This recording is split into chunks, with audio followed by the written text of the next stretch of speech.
Shalom, Bapak Ibu, Saudara-saudara yang dikasihi dan diberkati oleh Tuhan. Puji nama Tuhan karena kesempatan yang indah ini kita boleh berjumpa lagi. Dan saya berharap Bapak Ibu, Saudara-saudara yang diberkati Tuhan dalam keadaan sehat dan kuat di rumah masing-masing. Kebenaran firman Tuhan akan kita baca dan kita renungkan bersama saat ini. Tetapi sebelum itu mari kita berdoa. Ya Tuhan, kami bersyukur kepadamu karena Engkau tetap setia memeliharakan kehidupan kami. Kami hendak membaca dan merenungkan firman Tuhan, karena itu kami memohon biarlah Engkau sendiri yang akan menyingkapkan kebenaran-Mu itu bagi kami, supaya kehidupan kami boleh diarahkan oleh kebenaran firman Tuhan itu. Ini kami ya Tuhan, yang dengan sukacita menerima firman-Mu. Di dalam nama Tuhan Yesus firman yang hidup. Amin. Saudara yang diberkati oleh Tuhan, bagian firman Tuhan saya akan bacakan bagi kita sekalian saat ini. Saya mengambil dari kitab Habakuk pasalnya yang ketiga, ayatnya yang ke-17 dan ayatnya yang ke-18. Firman Tuhan bunyinya seperti ini. Sekalipun pohon ara tidak berbunga, pohon anggur tidak berbuah, hasil pohon zaitun mengecewakan. Sekalipun ladang-ladang tidak menghasilkan bahan makanan, kambing domba terhalau dari kurungan, dan tidak ada lembu sapi dalam kandang. Namun aku akan bersorak-sorak di dalam Tuhan, beria-ria di dalam Allah yang menyelamatkan aku. Saudara-saudara yang dikasihi dan diberkati oleh Tuhan, dalam percakapan keseharian biasa kita mendengar ada kata untung. Ini merupakan falsafah orang Jawa. Contohnya, kita mendengar ketika ada berita kecelakaan, orang yang menuturkan cerita itu biasa mengatakan, untung tidak kenapa-kenapa. Dia sudah celaka, tetapi dia memberi makna yang lain dari hal celaka yang dialaminya. Atau orang juga yang mengalami musibah yang menyebabkan dia patah, dia masih bisa mengatakan untung cuma patah, tidak meninggal. Saudara-saudara yang dikasihi oleh Tuhan, falsafah untung ini sebenarnya adalah cara lain dari seseorang untuk memandang peristiwa yang dialaminya, di mana dia tidak menitik beratkan penilaiannya pada hal yang negatif, tetapi memandang itu dari hal yang positif. Sehingga bisa juga dikatakan untung adalah cara lain untuk bersyukur atas berbagai peristiwa yang dialami dalam hidup. Saudara jemaat yang dikasihi oleh Tuhan,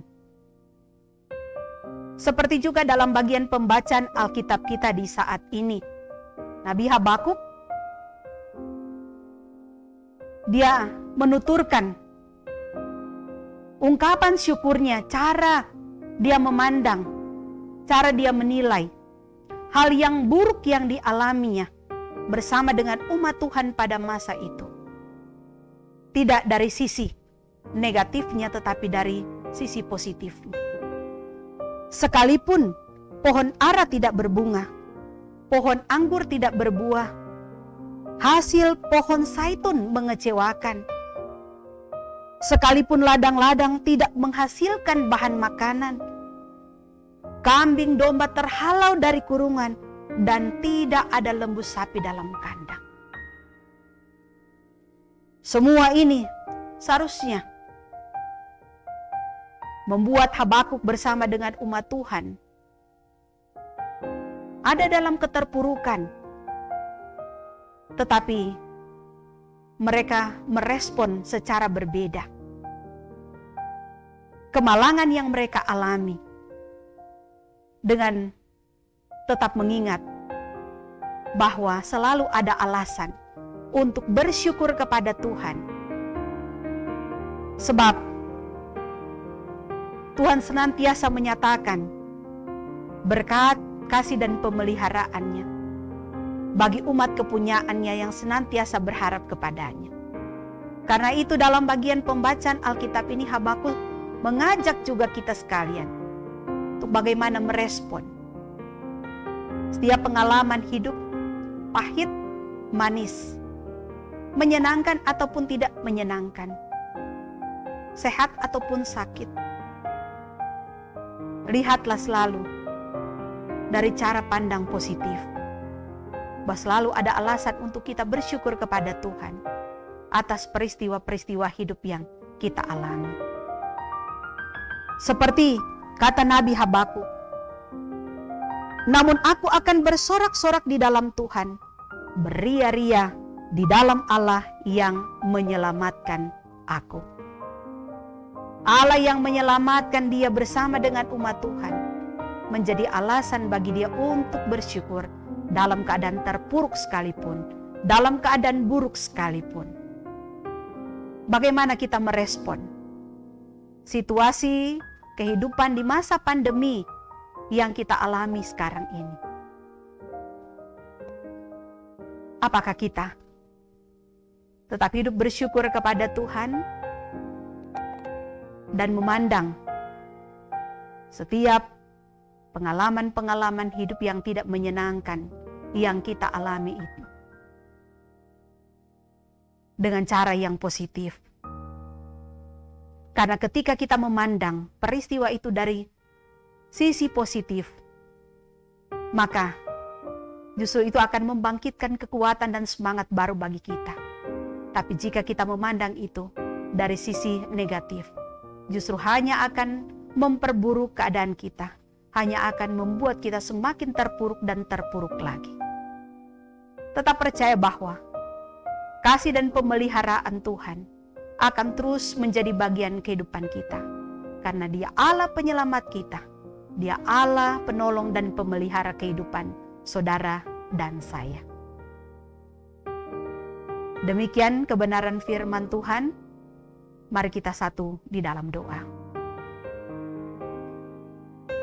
Kami memuliakan nama-Mu ya Tuhan Allah, karena Engkau Allah yang tetap setia, bahkan di tengah ketidaksetiaan kami.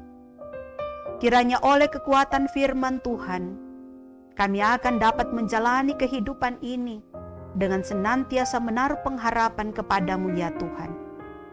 Kami terlalu yakin bahwa apapun yang kami alami dalam hidup ini tidak akan memisahkan kami dari kasih Tuhan. Engkau Allah penyelamat kami, penolong kami yang ajaib. Engkau Allah yang akan terus berkarya dalam segala situasi kehidupan kami dan tidak akan pernah Engkau meninggalkan kami.